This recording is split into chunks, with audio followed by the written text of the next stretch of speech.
గం గణపతయే నమః. దుం దుర్గాయై నమః. శరబిందు సమాకారే పరబ్రహ్మస్వరూపిణి వాసరాపీఠనిలయే సరస్వతీ నమోస్తుతే. శ్రీ గురుదేవదత్త. మారుతి అనుగ్రహం ప్రారంభ. జూన్ 24వ తారీఖు మంగళవారం, చతుర్దశి తిథి. చతుర్దశి రోహిణీ నక్షత్రం, మంగళవారం. ఈరోజు దీపారాధన. పసుపు నువ్వుల నూనె కలిపి, అంటే ఒక గ్లాసులో ఒక అర చెంచా పసుపు వేయండి. అర చెంచా అంటే పెద్ద చెంచా అయితే అర చెంచా కూడా అవసరం లేదు. కొంచెం పసుపు వేయండి. ఎంత అంటే మనం పెరుగన్నంలో ఉప్పు ఎంత వేసుకుంటామంత, ఇంకొంచెం. లేదా వంటలో పోపులో పసుపు ఎంత వేస్తామంత. కొంచెం పసుపు వేసి నువ్వుల నూనె ఆ గ్లాసులో పోయండి. ఆ పసుపు నువ్వుల నూనె కలపండి చెంచాతో. ఆ కలిపినటువంటి నూనెతో దీపారాధన. ఎందుకంటే ఇంట్లో కొన్ని నెగిటివ్ దోషాలు ఎలా వస్తాయి అంటే, మన ఇంటికి ఎవరో వస్తారు, వాళ్ళకు అనేక రకాల ముట్టు మైల అంటూ ఏవేవో ఉండొచ్చు. వాళ్ళు అన్నిటినీ మీతో చెప్పరు. వస్తారు, ఏదో మాట్లాడతారు, ఏదో సంతకాలు సంతకాలకు వచ్చేవాళ్ళు, లేదా మాట్లాడడానికి వచ్చేవాళ్ళు, ఏదో డెలివరీ ఇచ్చేవాళ్ళు, వాళ్ళ ఇంట్లో ఏదో ఇబ్బంది, ఇలా మాట్లాడుకుంటే చాలా పెద్ద స్టోరీ ఇదంతా. ఈ దోషాన్ని అమంగళము అంటారు. ఆ అమంగళము ఎలా తొలగిపోతుందంటే, ఈ పసుపు నువ్వుల నూనె కలిపి దీపాన్ని వెలిగిస్తే. అందులో అది కూడా ఈ చతుర్దశి, భౌమ చతుర్దశి రోజు దీపాన్ని పెట్టాలి. ఈరోజు మంగళవారం చతుర్దశి. ఈ భౌమ చతుర్దశి రోజు నేను చెప్పిన ఈ దీపం వెలిగిస్తే అమంగళ దోషం పోతుంది. సూర్యాస్తమయంలోపు ఈ దీపాన్ని వెలిగించండి. ఇక అదృష్టమైశ్వర్యం. అందరికీ నేను ఒకటే, నవగ్రహాల్లో బృహస్పతి గ్రహము యొక్క అనుగ్రహం చాలా అవసరం. ధనకారకుడు, పుత్రకారకుడు, జ్ఞానకారకుడు, విద్యాకారకుడు. చదువు, డబ్బు, కీర్తి ప్రతిష్టలు అన్నీ ఇచ్చేది గురువు. అలాగే చెడుని మనకు వ్యాపించజేసేది, అంటే చెడుని ప్రసాదించేది రాహుకేతువులు. ఎందుకంటే ఛాయాగ్రహాలు ఎప్పుడూ నెగిటివే. ఆ గ్రహాల వల్ల చెడు ఆలోచనలు, చెడు మాట్లాడటం, బూతులు మాట్లాడటం, లేదా విపరీతంగా తల్లిదండ్రులను ఎదిరించడం, లేదంటే ఆస్తి కోసం ఎంతకైనా దిగజారటం, లేదా తన మన భేదం లేకుండా కామ వాంఛతో కుసంస్కారాన్ని పొందడం. ఇలా ఈ రాహుకేతువులు అనేక కోరికలని మనిషికి సిద్ధింపజేస్తాయి.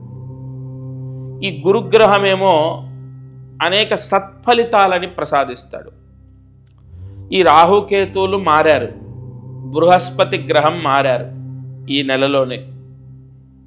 నేను మీ అందరికీ చెప్పేది ఒకటే, గతంలో నాతో మాట్లాడిన వాళ్ళు కానీ మాట్లాడని వాళ్ళు కానీ ప్రత్యక్షంగా ఈరోజే అని చెప్పట్లేదు, ఈ జూన్ జూలై నెలల్లో, ఎందుకంటే ఆగస్టు లోపు జూన్ జూలై నెలల్లో ప్రత్యక్షంగా వచ్చి కలవండి. ఎందుకు కలవాలి అంటే, ఇక్కడ ఈ 2 నాడీ ముద్రలు ఉంటాయి కదా, కుడి చేతి ఎడమ చేతి బ్రొటనవేలు ఉంటుంది కదా, అందులో కొన్ని చక్రాలు ఉంటాయి. మీరు చిన్నప్పుడు పుట్టినప్పుడు 16వ ఏట వరకు చేతి రేఖలు కొన్ని ఉంటాయి. 16వ ఏడు తర్వాత, అంటే 16 ఏళ్ల తర్వాత కొన్ని రేఖలు యాడ్ అవుతాయి, అంటే కొంత మారుతుంది. అలాగే మీ సమయం కూడా, మీరు పుట్టినప్పుడు సమయం 10 నిమిషాలు అటు ఇటు ఉంటుంది. కానీ ఈ వేలి ముద్రలు అసలు మారవు. భగవత్ సృష్టి ఎంత గొప్పదంటే, కొన్ని కోట్ల జనాభా ఈ భారతదేశంలో లేదా ఈ ప్రపంచం మొత్తంలో కొన్ని కోట్ల జనాభా ఉంది కదా, తంబు మీరు పెట్టండి. మీ తంబుని నేను క్రాస్ చేయాలంటే నా తంబు పెడితే సాధ్యం అవ్వదు. ఏమండి, ఇన్ని కోట్లల్లో ఒకరిది ఒకటి కన్నా మ్యాచ్ అవ్వదా? అందుకే మీరు చూడండి, రిజిస్ట్రేషన్ దగ్గర కానీ ఆధార్ దగ్గర కానీ ఏదైనా ముఖ్య వాటిలో సంతకం కన్నా ముఖ్యంగా ఈ తంబు తీసుకుంటారు. ఎందుకంటే ఇక్కడ ఉన్నటువంటి కొన్ని షట్చక్రాలు అందరికీ ఒకేలా ఉండవు. దాంతో నాడీ జాతకాన్ని రాయొచ్చు. అది నేను ప్రత్యేకంగా కోర్సు చేశాను. గతంలో కూడా నేను చాలామంది వేలిముద్రలు తీసుకొని చూశాను. కానీ ఇప్పుడు ఏంటంటే గురువు మారటంతో పాటు రాహుకేతులు మారారు. ఈ నెల 20వ తారీఖు ఈ గురువు మారటం, రాహుకేతులు మారడం జరిగింది. తద్వారా మీరు తప్పకుండా నా శ్రేయోభిలాషులు ఎవరైతే ఉన్నారో తప్పకుండా వచ్చి నన్ను కలవాలి. ఎందుకోసమంటే మీకు, మీ పిల్లలకు ఇప్పుడు అంతా బాగుంది, ఇక ముందు ఇంకా బాగుండాలి, ఇక ముందు కూడా ఇలాగే ఉండాలి అనడానికి మీరు ఏదైనా పరిహారం, ప్రాయశ్చిత్తం చేసుకునేది ఉంటే ప్రత్యక్షంగా వేలిముద్రలు తీసుకొని చెప్తాను. లేదు, ఇప్పుడు టైం అసలు బాలేదు, ప్రశాంతత లేదు, మనశ్శాంతి లేదు, డబ్బు లేదు, అసలు ఏమీ తోచట్లేదు, ఇంకా మంచిదే.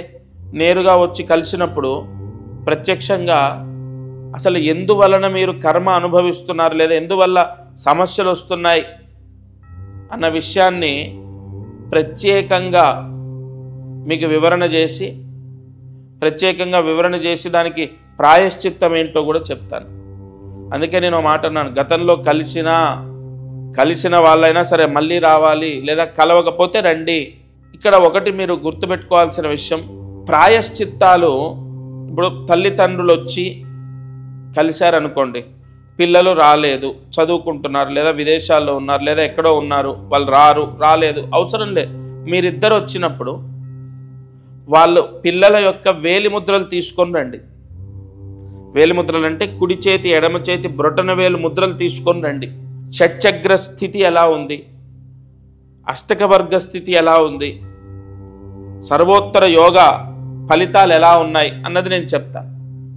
తల్లి తండ్రి వచ్చినా, లేదా తల్లి వచ్చినా తండ్రి వచ్చినా సరిపోతుంది. పిల్లల ఫోటో, పిల్లల వేలిముద్రలు తీసుకొని వస్తే సరిపోతుంది. ఎందుకంటే ప్రధానమైనటువంటి గ్రహము గురుగ్రహము, అలాగే అప్రధానమైనటువంటి అంటే మైనస్ ప్లస్ 2 మారాయి కాబట్టి రాబోయే రోజుల్లో చాలా చాలా బాగుండాలి అన్నది ప్రత్యక్షంగా వేలిముద్రలు చూసి మాట్లాడితే దాని యొక్క ఫలితం అద్భుతంగా ఉంటుంది. కొంచెం దూరంగా ఉండొచ్చు, ఎక్కడెక్కడో దూర ప్రాంతాల్లో ఉండొచ్చు. రేపే రండి, ఇవాళే రండి అని చెప్పట్లేదు. 2 నెలలు టైం ఉంది. 2 నెలల్లో ఖచ్చితంగా కలిసి జాతకాన్ని చూయించుకోవడం ద్వారా మళ్ళీ మీకు వెంటనే ఈ 6 నెలలకో సంవత్సరానికో రావాల్సిన అవసరం ఉండదు. అది 6-7 సంవత్సరాలు, ఒక 7 సంవత్సరాల పైన దాని ఫలితం ఉంటుంది. ఒకసారి చూయించుకుంటే 7 ఏళ్ల వరకు దాని యొక్క ఫలితం ఉంటుంది. సరే, ఇవాళ అదృష్టం ఐశ్వర్యంలో నేను ఈ విషయాన్ని చెప్పడం గల కారణం, ధనలాభం, వస్తులాభం, వాహన లాభం, గృహయోగం, విద్యాయోగం, విదేశీ యోగం, ఇవన్నీ కూడా గురువు రాహు కేతువులు ఇచ్చేదే కాబట్టి ఈ పరిహారం చెప్పాను. ఇక అదృష్టం ఐశ్వర్యం, ధనస్సు రాశి వారు విశేష ధనయోగాన్ని, రాజయోగాన్ని పొందాలి. ఎందుకంటే అర్ధాష్టమ శని దోషం ఉంది.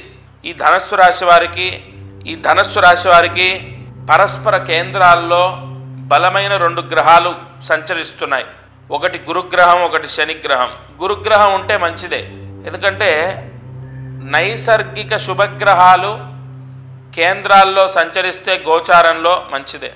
కానీ ఇక్కడ పాపగ్రహమైనటువంటి శని, పూర్ణ పాపి అయినటువంటి శనిగ్రహము మళ్ళీ కేంద్రంలో సంచరించకూడదు. అందులో ముఖ్యంగా చతుర్థ కేంద్రంలో అంత విశేషమేం కాదు. విశేషమేమిటి, అది ఒక దోషమే. ఎందుకంటే అర్ధాష్టమ శని పరిపూర్ణ దృష్టి, దశమ దృష్టి. ఈ దశమ దృష్టితో ధనస్సు రాశిని చూస్తాడు 2.5 సంవత్సరాలు. కాబట్టి ధనస్సు రాశి వారు ఈ పరిహారం చేస్తే శని దోష నివారణ జరిగి ధనయోగాన్ని పొందుతారు. ధనస్సు రాశి వారు ప్రతిరోజు ఆంజనేయ స్వామి అష్టోత్తరం చదవాలి. ఈ నెల, వచ్చే నెల 29వ తారీఖు వరకు చదవాలి.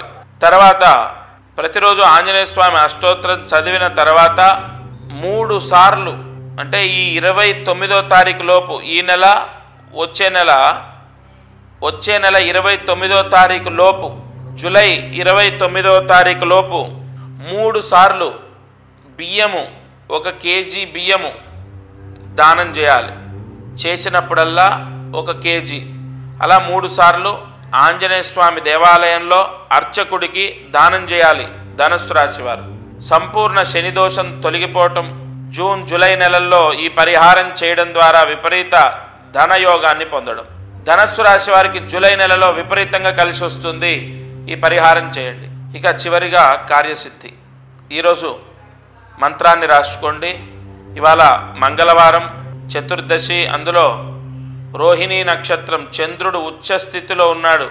ఈరోజు ఈ మంత్రం చదివితే విపరీతమైన ధనము, ఆ చదివినటువంటి వాళ్లకు ధన యోగము కలుగుతుంది. ధనము అంటే విపరీతమైన ధన లాభాలు సంభవిస్తాయి, ధన యోగం కలుగుతుంది. మంత్రాన్ని జాగ్రత్తగా రాసుకోండి. ఓం నమో భగవతే సోమాయ నమః. ఓం నమో భగవతే సోమాయ నమః. ఓం నమో భగవతే సోమాయ నమః. ఈ మంత్రాన్ని 6 సార్లు రాసి 108 మార్లు జపించాలి. ఉదయం, మధ్యాహ్నం, సాయంత్రం లేదా రాత్రి పడుకునే లోపు ఈ మంత్ర జపం చేసుకోండి. ధనలాభాన్ని పొందుతారు. ఇది ఇవాల్టి మారుతి అనుగ్రహం కార్యక్రమం. దత్తార్పణమస్తు.